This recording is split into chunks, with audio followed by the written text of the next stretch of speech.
नमस्कार साथियों, public 24/7 YouTube channel पर आपका स्वागत है। आज हमारे साथ डॉक्टर जीपी शाही।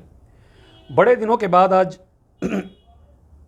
काफ़ी समय चैनल से दूर रहने के बाद, कोई भी इंटरव्यू ना करने के बाद सोचते रहे सच लोगों को बताना चाहिए या ना बताना चाहिए। आखिर में तय किया कि आत्मा कचोटेगी जब सच को नहीं बताएंगे, और सच हमेशा सच रहता है। व्यक्ति उसे छुपा सकते हैं, दबा सकते हैं, लेकिन उसको सामने आना ही होता है।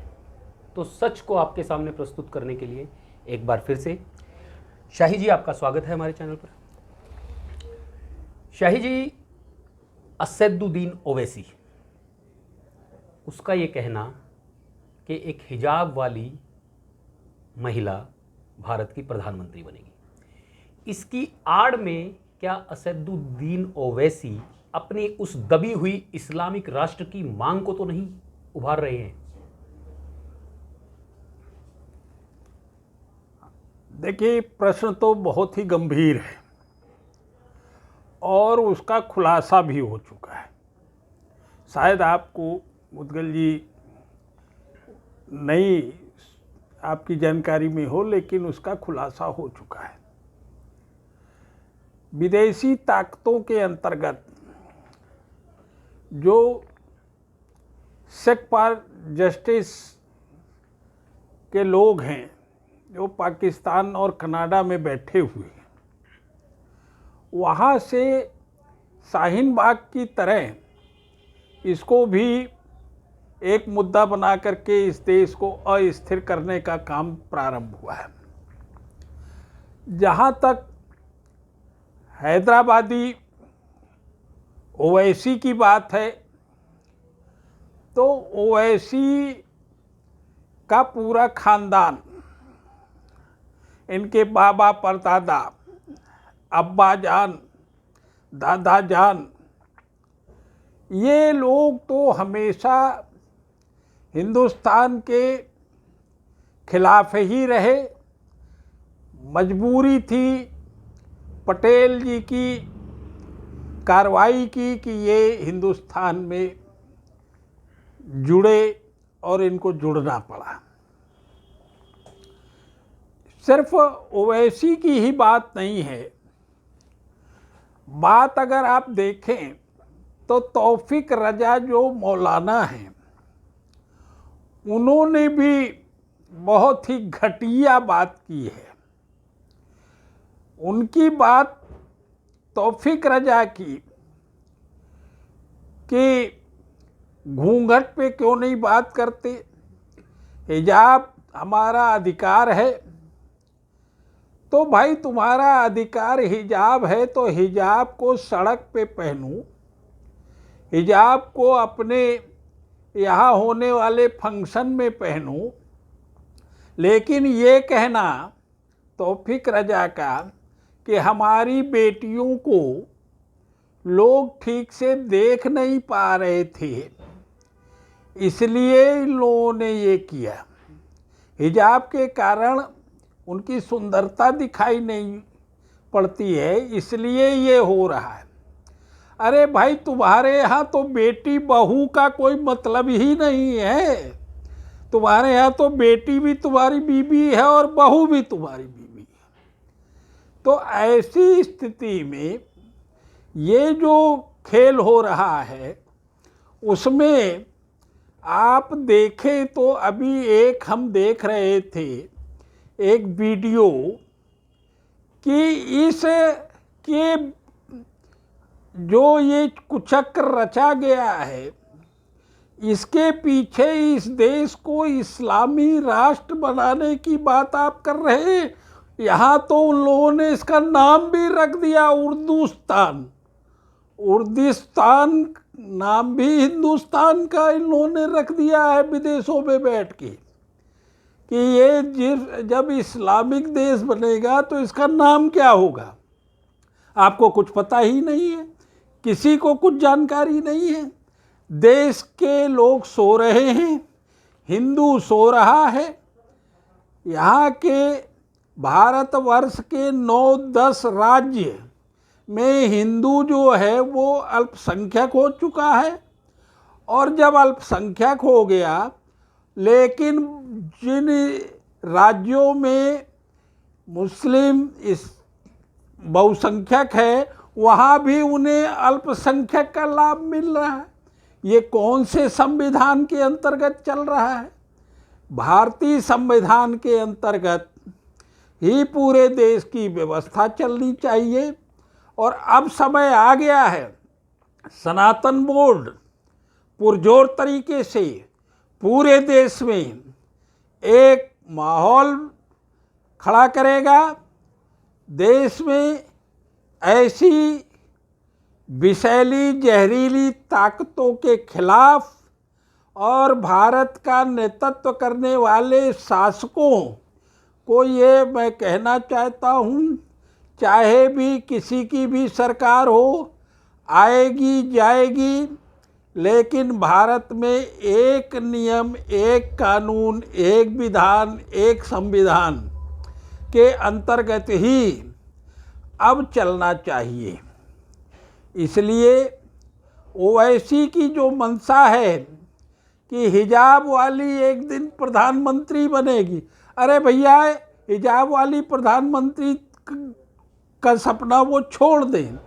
ये मुगालते में न रहें कि इस देश में अब उर्दुस्तान बनेगा और हिजाब वाली महिला यहाँ प्रधानमंत्री बनेगी। ये संविधान के कारण आज देखे, मैंने देखा इसी दिल्ली में एक जज साहिबा हिजाब पहन करके न्यायालय चला रही। तो भाई अब आप सोचें कि हिजाब का जो मुद्दा है ये अभी राजनैतिक है। ये इस समय 5 राज्यों के चुनाव के कारण ये हिजाब चल रहा है, और जैसे ही ये ख़त्म होगा ये शाहीन बाग की तरह सड़कों पे उतर जाएगा और हर जगह इसके आंदोलन शुरू हो जाएंगे। इसको तत्काल प्रभाव से राष्ट्रपति जी से निवेदन करता हूँ कि यहाँ ऐसा एक अध्यादेश लाए कि सभी देशवासी संविधान के नियमों के अनुसार एक नियम, एक विधान, एक संविधान के अंतर्गत चलेगा। इसलिए तुरंत समान नागरिक संहिता लागू होनी चाहिए। शाही जी, भारत के अंदर राष्ट्रपति, उपराष्ट्रपति, गृह मंत्री, शिक्षा मंत्री और अनेकों पदों पर मुस्लिम लोग बैठे। उन्होंने शासन के अंदर पार्टिसिपेट किया, देश को आगे बढ़ने में, देश के साथ चलने में अपना सहयोग दिया। लेकिन ये ओवैसी जो शुरू से ही एक अलगाववादी परिवार से बिलोंग करता है, क्या कारण है कि जैसे ही इस तरीके की मूवमेंट शुरू होती है वो देश के अगेंस्ट, इस देश को इस्लामिक बनाने के अपने कुप्रचार पर जुट जाता है?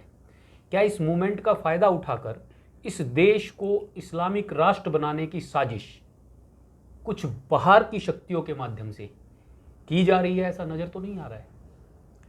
देखिए, बाहरी शक्तियां तो यहाँ पर कई दशकों से सक्रिय हैं, चाहे वो खालिस्तान की मांग कर रहे हों या बोडा आंदोलन की बात कर रहे हों, नक्सलवाद की बात कर रहे हों।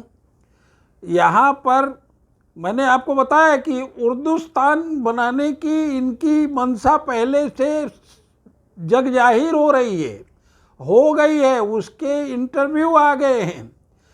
अब इसमें आप कह रहे हैं ठीक है, हमारे यहाँ राष्ट्रपति भी हुए फखरुद्दीन अली अहमद, लेकिन हमारे यहाँ जो कांग्रेसी कल्चर में कुछ तो ठीक थे, लेकिन कुछ तो एकदम देश के खिलाफ बोलने वाले लोग। हामिद को देख लीजिए, जो उपराष्ट्रपति थे, उन्हें भारत में डर लगता है। ऐसे लोग जो यहाँ बैठ करके भी इस्लामीकरण की बात कर रहे हैं, उनकी सोच इस्लामीकरण की है, और तो और अभी हम ने देखा कि हिंदुत्व की बात होने लगी, हिंदू और हिंदुत्व की बात होने लगी, तो ये कांग्रेसी लोग भी तो वही काम कर रहे थे।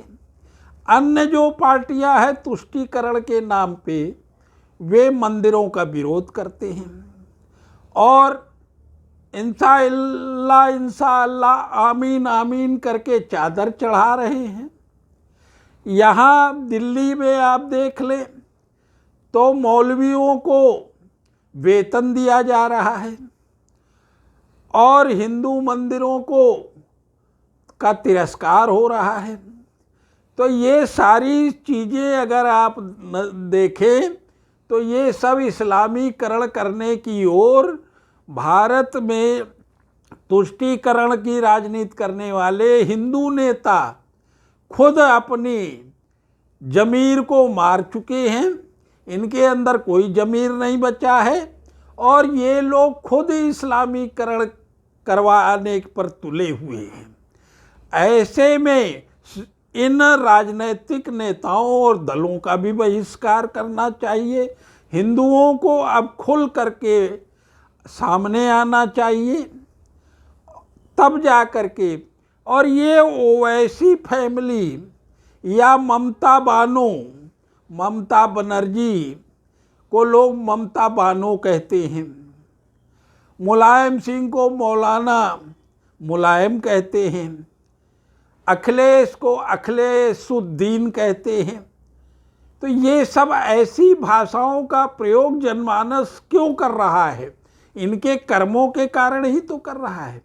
और ओवैसी की आंतरिक मंशा जो है, अंदरूनी इनकी जो मंशा है, और ये विदेशी ताकतों से जुड़े हुए हैं और वहाँ की फंडिंग इनको आ रही है, चाहे वो दिल्ली की राजनीतिक पार्टी हो, चाहे आसाम की हो, चाहे बंगाल की हो, चाहे उत्तर प्रदेश की हो, बिहार की हो। इन लोगों को फंड आ रहा है बाहर से और इसीलिए ये लोग तुष्टीकरण के कारण इस देश को इस्लामीकरण की ओर आगे बढ़ाना चाह रहे हैं।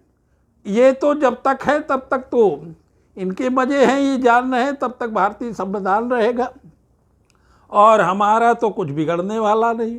लेकिन आने वाले कल को ये बिगाड़ रहे हैं, आने वाले कल का ये सत्यानाश कर रहे हैं, भारत के भविष्य का बंटा ढार कर रहे हैं। इसलिए सभी को जागृत होकर के इनका पुरजोर विरोध करना चाहिए। धन्यवाद शाही जी, आपने हमारे दर्शकों को दिशा दी। साथियों, सोचिए, विचार कीजिए, समझने की बड़ी आवश्यकता है।